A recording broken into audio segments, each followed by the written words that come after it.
Shall we begin? Let's begin now.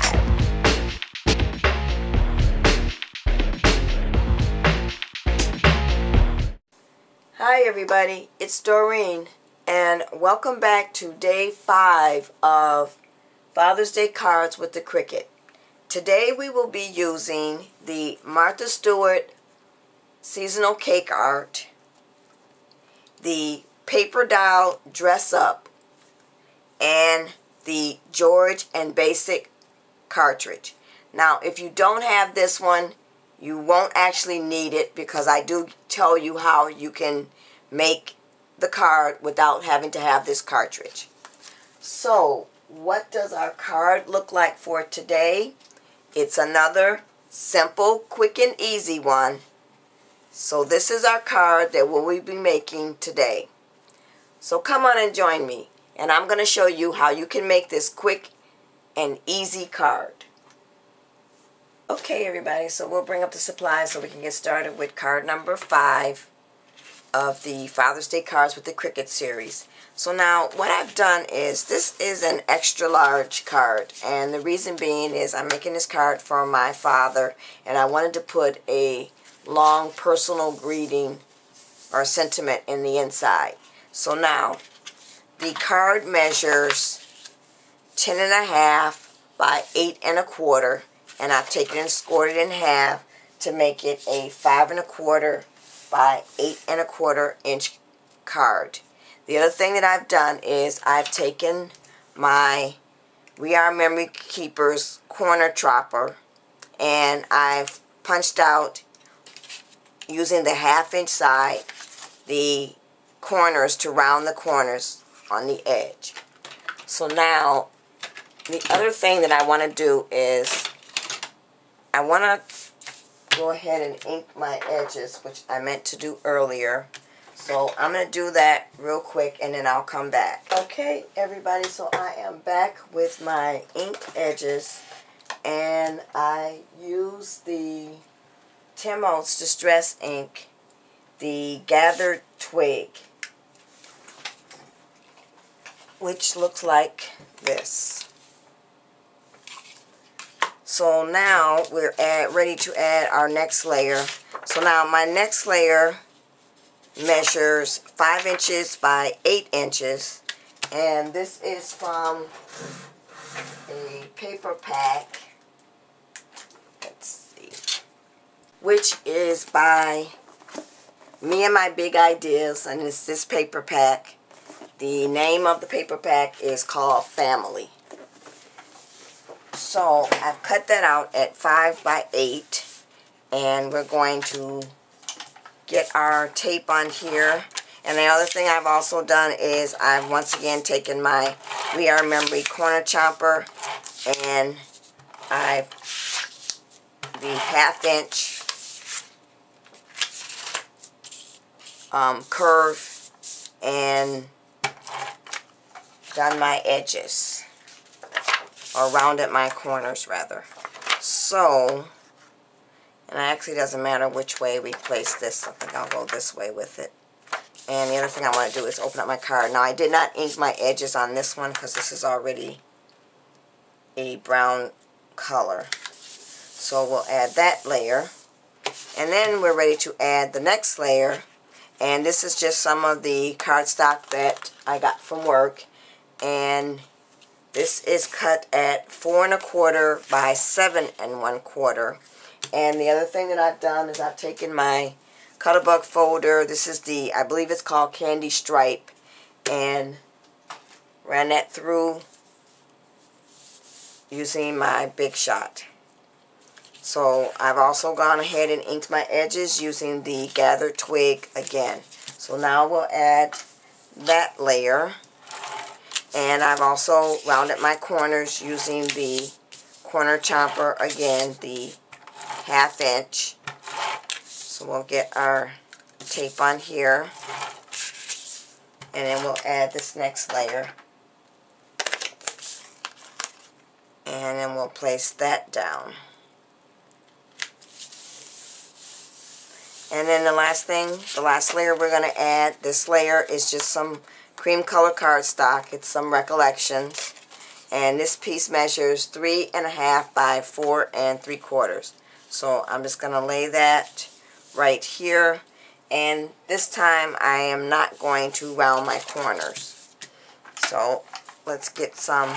And I also ran this through the Cuttlebug folder, the candy stripe. So we'll get our tape on here and line this up. And I'm going to place this. Actually, before we put this down, I need to measure out my Happy Father's Day because I want to make sure I get that on there. So I'm going to put that there, and then we'll place down our layer. So my layer is going to go right there. So now let's talk about our Happy Father's Day. The Happy Father's Day is from, let's see which cartridge. Let me bring that up so I can see which cartridge that was. That is from the Martha Stewart Seasonal Cake Art, which looks like this, and it is on page 40, and it looks like this. So what I've cut is the phrase, and then you'll hit the shift key and cut the shadow. So now, let me tell you what size I've cut that. So, I've hit the phrase button and key number 5. Oops. And so it looks like, sorry about that. It looks like that. And I have taken off my aspect ratio, and I've left the real dial size what it is, so you don't have to much mess with that. And I've cut the width at 5 and the height at 1.75 or 1 3/4. And you'll do the same thing for the shadow. So what you'll do is hit your shift key and key number 5, and that's your shadow. And you'll also cut that at the width at 5 and the height at 1 3/4. So I've just taken some of the brown cardstock or craft cardstock that I had left over from a previous card, some of the scraps, and cut my bottom layer or my shadow. And then for the top layer, I used some of the cardstock that was left over from the actual card. And then I've inked the edges using the gathered twigs. So I have popped this up with some foam tape. So we'll get this off, and then we'll add this to the top of our card.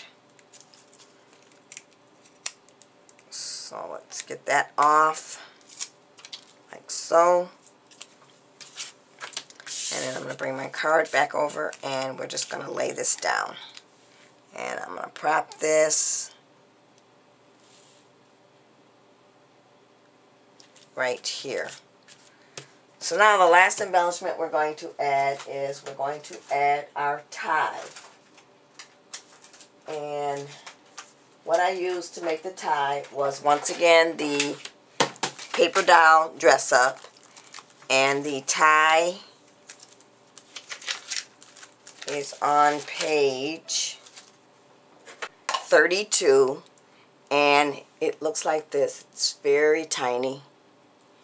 So this is what my tie ended up looking like. Now, I saw this card, actually someone else made it on YouTube, and I believe I saw it on 2 different channels. I think one of them was Mary from Card Crazy 09, and she used a Simply Chart cartridge, and I don't own that cartridge. So what I did was I decided to do mine just a little bit different by just taking the tie from the paper doll dress up, and then I took a 1-inch square and cut it in half to get my collar. So now I'm going to show you the tie on the Gypsy. So we'll go to that cartridge, and we're going to go to key number 4. So your tie looks like this. So now I wanted this to fit within this square. So what I've done is you're going to have to put on your real dial size, because this tie does cut small if you don't have it on your real die size. So I've put my real dial size on, and I've taken the aspect ratio off, and I've cut the width at 1.86 and the height is 4.75. And then I cut actually 2 of those, and then I just cut off the bottom part of one of them and just glue the top on using some foam tape just to pop it up a little bit so it looked like a knot in the tie. And I inked the edges along here using the gathered twigs. And then for my collar, I took, since I already had everything laid out on the Gypsy, I did use my George and Basic cartridge to cut out 2 triangles on page 92, and it is key number 21 on your Gypsy or your overlay. But what you can do is, because I cut these triangles out at 1 inch by 1 inch, you can just cut you a 1 inch by 1 inch square and cut them in half. I only did it that because I already had everything laid out on the Gypsy. So now the paper itself for the tie is from this paper pack by 7 Gypsies, and this paper pack is double-sided. So I use this paper right here, and this is what's on the other side to make my tie. And then what I did is I just went ahead and put a triangle in each corner of the tie, and then I took some brads and that look like buttons and put one in the middle and then one on each end of the triangle to make it look like the collar. So now what I want to do is, I've got this popped up on some foam tape, so I'm going to get my backing off and I'm going to add my tie to the card. And I'm just going to place it right here in the middle. So that's it, everybody. That's my Father's Day card, number 5 of the Father's Day cards with the Cricut. Thanks for watching, everybody. And don't forget to come back for the last card of the series. Bye.